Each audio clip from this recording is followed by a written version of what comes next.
Mercedes-Benz has adamantly said it will not mix AMG with Maybach, as they are very separate branches of the luxury car maker.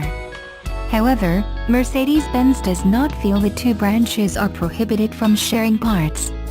According to a report by Carscoops, the upcoming 2018 Mercedes-Maybach S650 will use an AMG-sourced V-12 engine as part of its powertrain. The V-12 of choice will be the 6.0-liter twin-turbocharged V-12 found in the SL65, S65 and G65, according to Carscoops. The monstrous AMG engine makes 621 horsepower and 738 pounds-ft of torque, which is as plenty of power to shuttle the 215-inch limo around Palm Beach. Although the massive sedan will weigh well over 5,000 pounds, that's the weight of the standard S-Class sedan, the S650 will reportedly be able to hit 60 mph in 4.6 seconds, thanks to gobs of power and a 7-speed automatic transmission. To put that into perspective, that is around Dodge Challenger Scat Pack territory.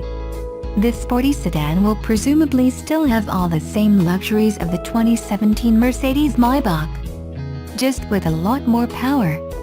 Pricing is unclear, but since the S65 sedan goes for around $226,000, we can likely expect the new Maybach to start somewhere in that range. The Range Rover Velar range has been expanded with addition of a new 300 horsepower Ingenium petrol engine. Badged P300, this new powertrain is a 2.0-liter four-cylinder unit from the Ingenium range, delivering 296 bhp and 400 Nm of torque. The engine sends power to all four wheels through an 8-speed ZF automatic transmission. This engine can propel the Velar from a standstill to 100 kmph in 5.7 seconds. The engine is produced at Jaguar Land Rover's Engine Manufacturing Centre in Wolverhampton, UK.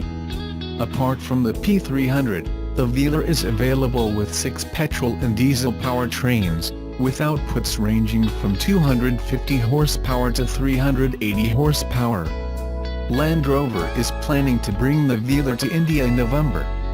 Positioned between the Evoque and the Range Rover Sport, the Velar will be sold as a completely built unit. It will compete against the Porsche Macan and the Jaguar F-Pace. The newly minted mid-sized luxury SUV bridges the gap between the Range Rover Evoque and Sport. Pricing will range from the entry-level variant at $70,950 to $136,050, with a special first edition model available for $168,050.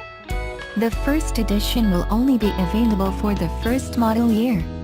It has extra features accounting for its $32,000 premium over the range-topping HSER Dynamic, including extended leather interior trim to complement the perforated window leather seats, a 1600W Meridian signature sound system, matrix laser LED headlights and 22-inch wheels. The list of regular variants will be similar to other Range Rover models, with Velar and Velar R Dynamic and Standard, S, SE and HSE specifications, along with black and luxury exterior packs for a more distinguished appearance. The range will be further divided by a choice of 6 powertrains, highlighted by the new 2.0-liter Jaguar Land Rover JLR P300, which produces 221 kilowatts and 400 Nm and is the most powerful four-pod to sit under the hood of Land Rover vehicle. It's capable of pushing the mid-sized luxury SUV from 0 to 100 km/h in 6.0 seconds, but is also miserly with a claimed combined fuel economy rating of 7.7 L/100 km. The P300 won't be available in Australia until December, but there are 3 other Ingenium choices ranging from the less powerful 184 kilowatts per 365 Nm P250 to economical but torquey D180 and D240 2.0-liter diesels producing 132 kilowatts per 430 Nm and 177 kilowatts per 400 Nm and sub 6.0 L/100 km fuel economy figures.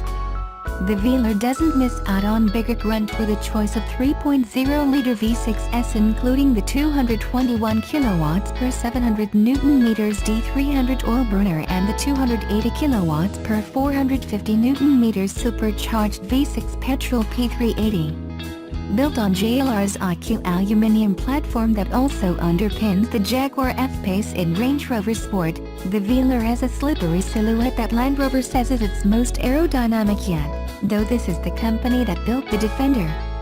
While the avant-garde Velar is designed with glamour, modernity and elegance in mind, Land Rover insists it has all-terrain capabilities expected from the brand. That includes all-wheel drive, an intelligent driveline dynamic system, active locking rear differential and state-of-the-art traction control technology. Ground clearance is 213 mm with standard coil springs and up to 251 mm with the optional air suspension that's standard in all 6-cylinder models. Weighting depth is a relatively 600 mm and 650 mm respectively. All variants will have adaptive dynamic stamping technology regardless of suspension type. The practicality extends to a 2,500 kg towing capacity, with advanced tow assist, and 558-liter boot space that's comparable with the Nissan X-Trail. As expected, the interior oozes luxury, and if you tick all the options boxes you'll end up with front seats will have up to 20-way power adjustments plus heating, cooling and massage functions, while the 40-20-40 split rear seats will have heating and power-adjusted reclining.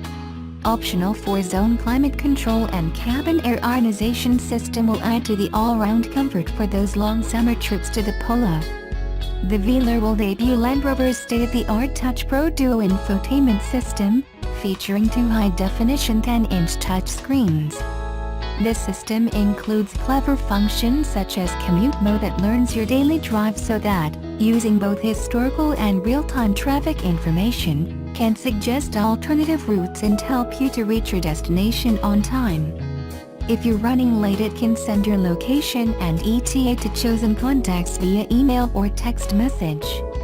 Advanced driver assistance technology, autonomous emergency braking with pedestrian detection and adaptive cruise control with Q Assist, which stops and moves the car forward automatically in heavy traffic up to 30 km per hour. Toyota Gazoo Racing South Africa has withdrawn from the 2017 Silkway Rally, a 2-week, 10,000 km rally raid from Moscow to Beijing, due to start on July 7 in the Russian capital.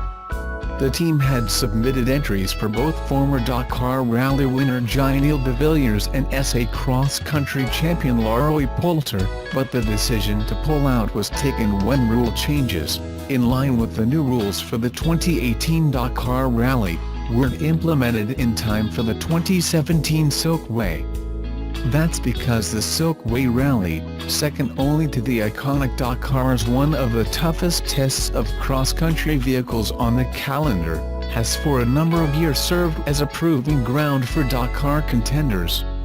If your rally raid car survives the Silkway, that's a good basis for Buenos Aires, and whatever goes wrong between Moscow and Beijing will have to be sorted for South America. But the technical regulations for this year's Silkway haven't been updated to correspond with those already in place for the 2018 Dakar Rally, which means keeping your 2017 Dakar Rally car going for another 6 months in order to run it in the Silkway, rather than entering your 2018 Dakar contender as part of its development program. Either you have run 2 generations of cross-country racers side by side, or you lose out on half a year's worth of development and testing.